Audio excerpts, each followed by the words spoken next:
Suatu hari, saat kota Madinah sedang dalam suasana aman dan tenang, terlihat dari tepat ketinggian di pinggir kota, debu tebal yang mengepul ke udara.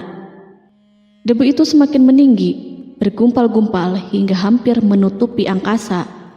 Angin yang bertiup menyebabkan gumpalan debu dari butiran pasir Sahara yang lembut dan terbang menghampiri pintu-pintu rumah di Madinah dan berhembus dengan kuatnya di jalan-jalan. Orang-orang menyangka ada badai yang menyapu dan menerbangkan pasir, tetapi kemudian dari balik tirai debu itu mereka mendengar terbesit kabar tentang kedatangan kafilah besar yang panjang.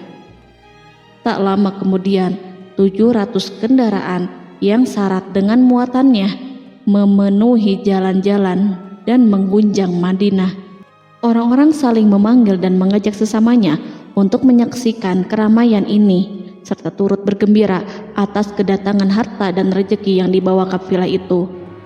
Ummul Mukminin Aisyah ketika itu mendengar suara hiruk-pikuk kafilah yang bergerak maju, bertanya, apakah yang terjadi di kota Madinah? Ada yang menjawab, kafilah Abdurrahman bin Auf baru datang dari Syam membawa barang-barang dagangannya. Jadi kafilah itu yang telah menyebabkan semua guncangan ini? Tanya Ummul Mukminin. Benar, wahai Ummul Mukminin. Jumlahnya 700 kendaraan. Ummul Mukminin menggeleng-gelengkan kepala. Pandangannya menerawang jauh seolah-olah sedang mengingat-ingat peristiwa yang pernah dilihat atau ucapan yang pernah didengarnya. Kemudian ia berkata, aku pernah mendengar Rasulullah bersabda, aku melihat Abdurrahman bin Auf masuk surga dengan merangkak.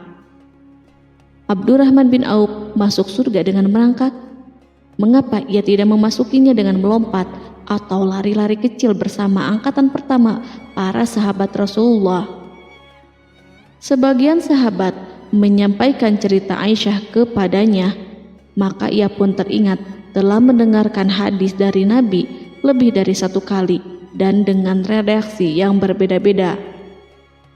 Sebelum tali-tali pengikat perniagaannya dilepas, Abdurrahman melangkahkan kakinya ke rumah Aisyah lalu berkata kepadanya, engkau telah mengingatkanku suatu hadis yang tidak pernah kulupakan, maka saksikanlah bahwa kafilah ini dengan semua muatannya beserta kendaraan dan perlengkapannya aku persembahkan di jalan Allah. Seluruh muatan 700 kendaraan itu dibagi-bagikan sebagai perbuatan baik yang agung. Peristiwa yang satu ini saja sudah cukup untuk mengukir sebuah gambaran yang sempurna tentang kehidupan sahabat Rasulullah Abdurrahman bin Auf. Dialah saudagar sukses yang lebih sukses daripada kesuksesan yang pernah ada. Dia merupakan orang kaya dengan kekayaan yang melimpah ruah. Dia adalah seorang mukmin yang bijaksana yang tidak ingin bagian dari keuntungan agamanya hilang begitu saja dan tidak sudi kekayaannya membuat dirinya tertinggal dari kafilah iman dan pahala surga. Untuk itu, ia mendermakan harta kekayaannya dengan kemurahan hati dan kesadaran nurani. Sebelum saya melanjutkan kisahnya, dimohon kepada pemirsa untuk menonton video ini sampai selesai, serta mohon dukung channel ini supaya semakin berkembang dengan cara like serta berikan komen positifnya. Semoga dukungan pemirsa menjadi pahala dan dimudahkan segala urusan pemirsa di dunia dan akhirat. Bismillahirrohmanirrohim.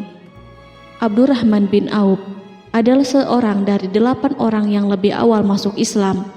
Abu Bakar datang kepadanya menyampaikan Islam, termasuk kepada Utsman bin Affan. Abdurrahman bin Auf telah memasuki Islam pada permulaan dakwah, yakni sebelum Rasulullah memasuki Darul Arqam dan menjadikannya sebagai tempat pertemuan dengan para sahabatnya yang beriman. Tidak ada persoalan yang tertutup bagi mereka dan tiada keraguan yang menjadi penghalang. Bahkan mereka segera bersama Abu Bakar As-Siddiq menemui Rasulullah untuk menyatakan baiat dan memikul bendera Islam. Sejak menganut Islam sampai berpulang ke rahmatullah dalam usia 75 tahun, ia selalu menjadi teladan yang cemerlang sebagai seorang mukmin yang besar. Hal ini menyebabkan Nabi memasukkannya dalam 10 orang yang telah diberi kabar gembira sebagai ahli surga. Umar mengangkatnya sebagai anggota majelis syuro yang terdiri dari 6 orang yang merupakan calon khalifah yang akan dipilihnya sebagai penggantinya. Cepatnya Abdurrahman masuk Islam telah menyebabkan dirinya harus mengalami penganiayaan dan penindasan dari Quraisy. Ketika Nabi memerintahkan para sahabatnya hijrah ke Habasyah, Abdurrahman bin Auf pun ikut berhijrah. Kemudian ia kembali lagi ke Mekah, lalu hijrah untuk kali keduanya ke Habasyah, dan selanjutnya hijrah ke Madinah. Keuntungannya dalam perniagaan sangatlah besar, hingga mencapai batas yang membuat dirinya merasa takjub dan heran, sehingga ia berkata, "Sungguh aku melihat diriku ini, seandainya mengangkat batu, niscaya aku temukan emas dan perak di bawahnya." Perniagaan bagi Abdurrahman bin Auf bukanlah jenis perdagangan yang tercela maupun monopoli. Bahkan ia sendiri bukanlah orang yang berlomba-lomba untuk mengumpulkan harta atas dorongan agar menjadi orang kaya. Sekali-kali bukan itu, melainkan suatu amal dan kewajiban yang keberhasilannya akan menambah kedekatan jiwa kepada Allah dan berkorban di jalannya. Abdurrahman bin Auf adalah seorang yang kuat emosi jiwanya, di mana ia menemukan kepuasan emosinya itu dalam amal yang mulia. Apabila ia tidak sedang sholat di masjid dan tidak sedang berjihad dalam peperangan, ia pasti sedang mengurus perniagaannya yang berkembang pesat. Sehingga kafilah-kafilah dari Mesir dan Syria membawa ke Madinah barang-barang muatan yang dapat memenuhi kebutuhan seluruh jazirah Arab, baik pakaian maupun makanan. Yang menunjukkan kepada kita bahwa seorang yang kuat emosi jiwanya adalah ketika kaum muslimin hijrah ke Madinah. Rasulullah pada waktu itu menerapkan aturan untuk mempersaudarakan 2 orang sahabat, salah seorang dari muhajirin warga Mekah dan yang lainnya dari Ansor penduduk Madinah. Persaudaraan ini berjalan dengan sempurna hingga membuat hati terpesona. Orang-orang Ansor yang merupakan penduduk asli Madinah membagi seluruh kekayaan miliknya menjadi 2 dengan saudaranya dari kalangan muhajirin. Bahkan istri pun direlakannya. Ketika itu Rasulullah mempersaudarakan antara Abdurrahman bin Auf dengan Sa'ad bin Rabi. Sa'ad bin Rabi berkata kepada Abdurrahman, "Saudaraku, aku adalah penduduk Madinah yang paling banyak harta. Silahkan pilih separuh hartaku dan ambillah. Aku juga mempunyai 2 istri. Perhatikanlah yang lebih menarik hatimu, dan aku akan menceraikannya sehingga engkau dapat memperistri dirinya." Abdurrahman bin Auf pun menjawab, "Semoga Allah memberkahi dirimu dalam istri dan hartamu. Tunjukkanlah kepadaku letak pasar."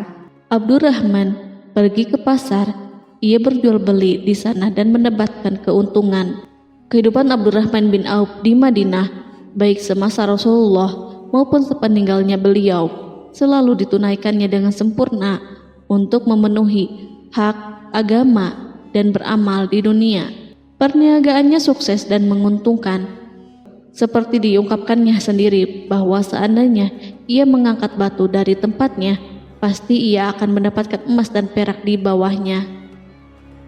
Salah satu faktor yang membuat perniagaannya berhasil dan mendapatkan berkah adalah karena ia sangat selektif untuk berniaga yang halal dan benar-benar menjauhkan diri dari segala bentuk jual beli yang haram, bahkan yang syubhat sekalipun. Selain itu, faktor yang menambah kejayaan dan keberkahannya adalah labanya yang bukan untuk Abdurrahman sendiri, melainkan di dalamnya terdapat bagian Allah yang ia penuhi dengan baik. Ia menggunakan hartanya untuk memperkokoh hubungan kekeluargaan dan mengeratkan tali persaudaraan, serta menyediakan perlengkapan yang diperlukan untuk tentara Islam. Bila total perniagaan dan kekayaan yang lainnya ditambahkan keuntungan yang diperolehnya dihitung, jumlah kekayaan Abdurrahman bin Auf itu dapat diperkirakan dengan memperhatikan jumlah yang dibelanjakannya di jalan Allah.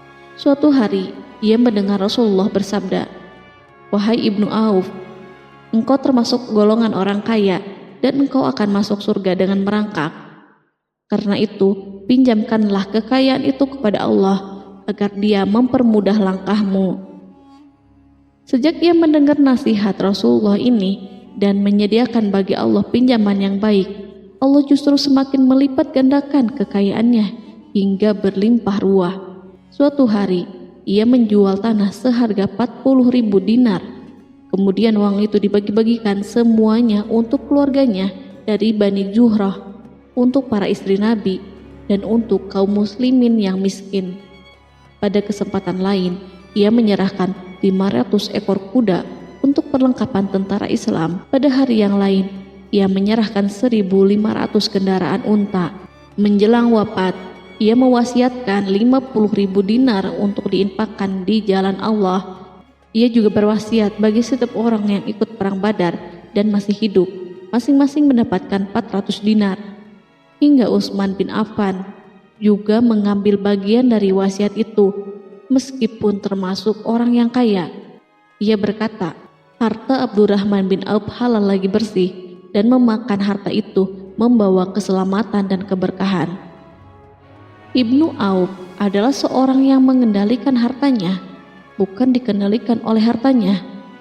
Sebagai buktinya, ia tidak mau celaka dengan mengumpulkan dan tidak menyimpannya. Bahkan ia mengumpulkannya dengan tetap merendahkan hati dan dari jalan yang halal. Kemudian harta itu tidak dinikmati untuk kepentingannya sendiri, melainkan untuk dinikmati bersama keluarga, kerabat, rekan-rekan, dan masyarakat seluruhnya. Karena begitu luas pemberian serta bantuannya, ada yang mengatakan seluruh penduduk Madinah berserikat dengan Abdurrahman bin Auf pada hartanya. Sepertiga dipinjamkannya kepada mereka, sepertiga lagi dipergunakannya untuk membayar hutang-hutang mereka, dan sepertiga sisanya dibagi-bagikan kepada mereka. Harta kekayaan ini tidak akan pernah membuat kelegaan dan kesenangan pada dirinya selama ia belum menemukan jalan untuk membela agama dan membantu rekan-rekannya. Adapun untuk selain itu, ia selalu merasa khawatir terhadap kekayaannya. Pada suatu hari, dihidangkan kepadanya makanan untuk berbuka karena waktu itu sedang berpuasa. Ketika pandangannya tertuju pada hidangan tersebut, selera makannya pun bangkit. Namun, ia justru menangis sambil berkata, "Mus'hab bin Umair telah gugur sebagai syahid dan ia jauh lebih baik daripada aku. Ia hanya mendapat kafan sehelai kain yang jika ditutupkan ke kepalanya, maka kelihatan kakinya, dan jika ditutupkan ke kedua kakinya, terbukalah kepalanya. Demikian pula Hamzah yang jauh lebih baik daripada aku. Ia pun gugur sebagai syahid, dan saat akan dikuburkan hanya mendapatkan sehelai selendang. Dunia ini telah dihamparkan kepada kami seluas-luasnya, dan hasil sebanyak-banyaknya telah diberikan kepada kami. Sungguh kami khawatir bila pahala kebaikan kami telah disegerakan balasannya di dunia." Pada peristiwa lain, sebagian sahabat berkumpul bersamanya menghadapi jamuan makan di rumahnya. Tak lama setelah makanan diletakkan di hadapan mereka, Abdurrahman menangis sehingga rekan-rekannya bertanya, "Apa yang membuatmu menangis, wahai Abu Muhammad?" Ia pun menjawab, "Rasulullah telah wafat, dan semasa hidup beliau beserta keluarganya tidak pernah merasakan kenyang makan roti gandum. Apa harapan kita apabila dipanjangkan usia tetapi tidak menambah kebaikan bagi kita?" Demikianlah, kekayaan yang melimpah itu sedikit pun tidak membangkitkan kesombongan dan takabur dalam dirinya. Bahkan orang-orang mengatakan tentang dirinya, seandainya seorang asing yang belum pernah mengenalnya kebetulan melihatnya sedang duduk bersama budak-budaknya, niscaya ia tidak bisa membedakan di antara mereka. Tetapi bila orang asing itu mengenal satu saja sisi jihad Ibnu Auf dan ujian yang dihadapinya, ia pasti langsung mengetahui siapa dia. Misalnya, ia mengetahui bahwa di badannya terdapat 20 bekas luka di perang Uhud, dan bahwa salah satu dari bekas luka itu meninggalkan cacat pincang yang tidak sembuh-sembuh pada salah satu kakinya. Contoh lain, beberapa gigi serinya rontok di perang Uhud yang menyebabkan kecedalan yang jelas pada ucapannya. Saat orang asing itu tahu salah satu sisi ini, ia pasti menyadari bahwa laki-laki yang berperawakan tinggi dengan wajah berseri, kulit halus, pincang, cedal sebagai tanda jasa dari perang Uhud, itulah orang yang bernama Abdurrahman bin Auf. Semoga Allah ridho kepadanya. Kita sudah terbiasa memperhatikan tabiat manusia, bahwa harta kekayaan itu biasanya menyebabkan seseorang suka berkuasa. Artinya, orang-orang kaya selalu gandrung untuk memiliki pengaruh guna melindungi kekayaan mereka dan melipat gandakan pengaruh itu.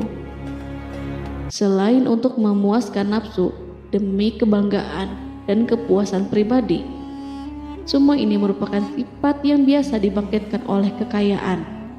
Tetapi bila kita melihat Abdurrahman bin Auf dengan segala kekayaannya yang melimpah, menemukan manusia ajaib yang sanggup menguasai watak dasar manusia dalam bidang ini dan melangkahinya ke puncak ketinggian yang istimewa. Peristiwa itu terjadi ketika Umar bin Khattab hendak berpisah dengan rohnya yang suci dan memilih 6 orang di antara mereka, para sahabat Rasulullah, agar memilih salah seorang di antara mereka untuk menjadi khalifah yang baru. Pada waktu itu, semua jari menunjuk kepada Ibnu Auf. Bahkan sebagian sahabat telah menegaskan bahwa dialah yang berhak menjadi khalifah di antara 6 orang itu. Namun, ia menjawab, "Demi Allah, seandainya diambilkan pisau lalu ditaruh ke atas leherku, kemudian kalian menusukkannya sampai tembus, itu lebih baik aku sukai daripada menerima jabatan tersebut." Demikian, saat awal 6 orang terpilih itu mengadakan pertemuan untuk memilih salah seorang di antara mereka untuk menjadi khalifah yang akan menggantikan Al-Faruq, Umar bin Khattab, Abdurrahman telah menyatakan kepada mereka bahwa ia telah melepaskan haknya yang dilimpahkan Umar kepadanya sebagai salah seorang dari 6 calon yang akan dipilih menjadi khalifah. Dengan demikian, kewajiban mereka untuk melakukan pemilihan itu terbatas di antara mereka yang berlima saja. Sikat juhudnya terhadap jabatan dan pangkat ini dengan cepat telah menempatkan dirinya sebagai hakim di antara 5 orang tokoh terkemuka itu. Mereka menerima dengan senang hati agar Abdurrahman bin Auf menetapkan pilihan kepada khalifah itu terhadap salah seorang di antara mereka berlima. Ali mengatakan, "Aku pernah mendengar Rasulullah menyifatimu bahwa engkau adalah orang yang dipercaya oleh penduduk langit dan dipercaya pula oleh penduduk bumi." Ibnu Auf akhirnya memilih Utsman bin Affan untuk jabatan khalifah dan lainnya pun menyetujui pilihannya. Itulah hakikat seorang laki-laki yang kaya raya dalam Islam. Apakah Anda telah memperhatikan bagaimana Islam telah mengangkat dirinya jauh di atas kekayaan dengan segala godaan dan penyesatannya itu, dan bagaimana ia menempa kepribadiannya dengan sebaik-baiknya? Pada tahun 32 Hijriah, tubuhnya berpisah dengan roh. Ummul Mukminin Aisyah memberinya kemuliaan khusus yang tidak diberikan kepada orang lain dengan memberikan usulan kepadanya ketika ia masih terbaring di ranjang menuju kematian agar bersedia dikuburkan di pekarangan rumahnya berdekatan dengan Rasulullah, Abu Bakar, dan Umar. Namun ia memang seorang muslim yang telah dididik Islam dengan sebaik-baiknya, sehingga merasa malu bila dirinya diangkat dan disandingkan dalam kedudukan tersebut. Selain itu, ia telah membuat janji dan ikrar yang kuat dengan Utsman bin Maz'un, yakni jika salah seorang di antara mereka meninggal sesudah yang lain, hendaklah ia dikuburkan di dekat sahabatnya itu. Saat rohnya bersiap-siap memulai perjalanan yang baru, air matanya meleleh, sedangkan lidahnya bergerak-gerak mengucapkan kata-kata, "Aku khawatir dipisahkan dari sahabat-sahabatku karena kekayaanku yang melimpah ruah." Namun, ketenangan dari Allah segera menyelimutinya.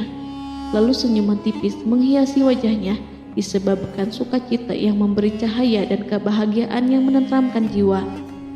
Ia memasang telinganya untuk menangkap sesuatu, seolah-olah ada suara yang lembut merdu yang datang mendekat.